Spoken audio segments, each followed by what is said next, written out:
দমদম লোকসভা কেন্দ্রের তৃণমূল কংগ্রেসের প্রার্থী সৌগত রায়ের নির্বাচনী প্রচারের লক্ষ্যে কর্মী সম্মেলনের আয়োজন করা হয়েছিল দক্ষিণ দমদম টাউন তৃণমূল কংগ্রেসের উদ্যোগে। সেখানেই কর্মী সম্মেলনে তৃণমূল কংগ্রেসে যোগদানের কথা ছিল 15 নম্বর ওয়ার্ডের নির্দল কাউন্সিলর দেবাশিস ব্যানার্জির। তবে যোগদানের অনুষ্ঠানে থেকেও এদিন তৃণমূল কংগ্রেসে যোগ দিলেন না অতীতে দল থেকে সাসপেন্ড হওয়া এই জনপ্রতিনিধি। অধ্যাপক সৌগত রায় এবং আমাদের এলাকার বিধায়ক মাননীয় ব্রাত্য বসু সমস্ত কাউন্সিলরদের এবং দলীয় কর্মীদের উপস্থিতিতে আমাকে তৃণমূল কংগ্রেসে যোগদান করানোর কথা ঘোষণা করে। কিন্তু আমি ওনাদের এই কথায় রাজি হতে পারলাম না। এই কারণে 2 বছর একটা বিনা কারণে কোনো কয়েকটা মানুষের কথা শুনে আমাকে দল টিকিট দেয়নি। আমি নির্দলে দাঁড়িয়েছি। 96% ভোটে আমি জিতেছি। আমার এলাকার মানুষ নির্দলে 96% ভোট দিয়েছে। আমার যে 96% লোক আমায় ভোট দিয়েছে তাদের সাথে কথা না বলে, তাদের মতামতকে গুরুত্ব না দিয়ে আজকে শুধুমাত্র নিজে কতটা ভালো জায়গায় থাকবো এই কথা ভেবে আমি জয়েন করে যাই, তাহলে ওই 96%-র মধ্যে অন্তত 10% লোকও তো মনে করতে পারে যে আমরা তো তখন পুজুদা তোমার সাথেই ছিলাম, অর্থাৎ আমার সাথে ছিল। অনুষ্ঠান মঞ্চের সর্বসম্মুখে তার যোগদানের ঘোষণা করা হলে মঞ্চে দাঁড়িয়ে দেবাশিস বাবু জানান, শাসক দল তৃণমূল কংগ্রেস যে তার মূল্যায়ন করে পুনরায় দলে নেওয়ার সিদ্ধান্ত নিয়েছে, এতেই তিনি খুশি। তবে যেহেতু নির্দল হিসেবে দাঁড়িয়ে ওয়ার্ডের মানুষের 96% ভোট পেয়ে জয়ী হয়েছেন, সেহেতু ওয়ার্ডের মানুষের সঙ্গে কথা না বলে, তাদের মতামত না নিয়ে তিনি তৃণমূল কংগ্রেসে যোগদান করতে পারবেন না।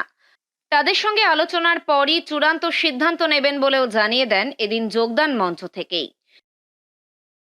আজকে একটা অতর্কিত ভাবে আমাকে যে বলা হচ্ছে যে তৃণমূল কংগ্রেসে জয়েন করানো হচ্ছে, আপনারা সবাই আমায় যোগ্য সম্মান দিয়েছেন, আপনারা আমি প্রণাম জানাই, শ্রদ্ধা জানাই, কিন্তু আমায় ক্ষমা করবেন, আমি আজকে তৃণমূল কংগ্রেসে জয়েন করতে পারবো না।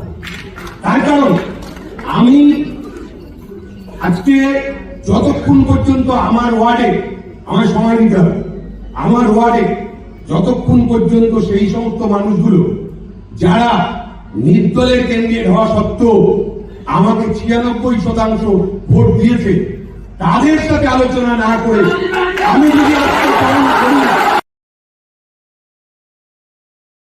নির্দল কাউন্সিলরের এমন সিদ্ধান্তে মঞ্চেই হাততালিতে ফেটে পড়ে তৃণমূল কর্মী সমর্থকদের একাংশ।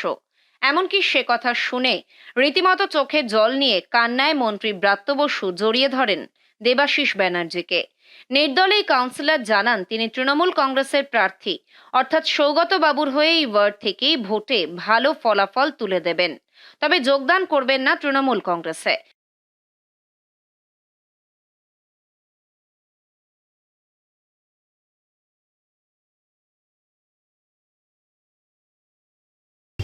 তাই আমি একটা মিটিং ডাকবো, তাদের মতামত নেব, মতামত নিয়ে তারা আমায় যেভাবে চলতে বলবে আমি সেটা দলের কাছে জানাবো, নেতৃত্বের কাছে। দলের নেতৃত্ব তখন যদি আমায় বলে ওই মতামত শোনার পর যে হ্যাঁ তুমি এইটা করো, তাহলে আমি সেটা করব। যোগদান করতেই হবে এরও কোনো ব্যাপার নেই। এই যে মূল্যায়ন করেছে যে আমার ওপরে যে অভিযোগটা ছিল সেটা মিথ্যা, দল যে এটা বুঝতে পেরেছে, তার জন্য আমি দলকে নতমস্তকে প্রণাম জানাই। এবং তৃণমূল কংগ্রেস যে আমি করতাম বিগত দিনে সাসপেন্ড করার আগে পর্যন্ত, তার সেটা যে আমার পুরস্কার, সেটা মনে করবো ওটা নিয়েই থাকবে। রাজ্যের বর্তমান রাজনৈতিক প্রেক্ষাপটে এমন ঘটনার সাক্ষী হয়তো খুব কম মানুষই থেকেছেন। গত কয়েক বছরে শাসক বিরোধী দল বদলের ঘটনা ঘটেছে একাধিকবার। রাজনৈতিক নেতারা কখনো এ দল তো কখনো ও দলে গিয়ে নির্বাচনী লড়াই লড়েছেন। তবে এদিনের এই ঘটনা যেন রাজনীতিতে এক অন্য সমীকরণের জন্ম দিল। ফলে নির্দল হিসেবেই আপাতত রয়ে গেলেন তিনি। বর্তমান রাজনৈতিক প্রেক্ষাপটে একজন জনপ্রতিনিধির এমন সিদ্ধান্তকে কুর্নিশ জানাচ্ছেন রাজনৈতিক বিশ্লেষকরা। উত্তর 24 পরগনা থেকে রুদ্রনারায়ণ রায়ের রিপোর্ট, লোকাল 18 বাংলা।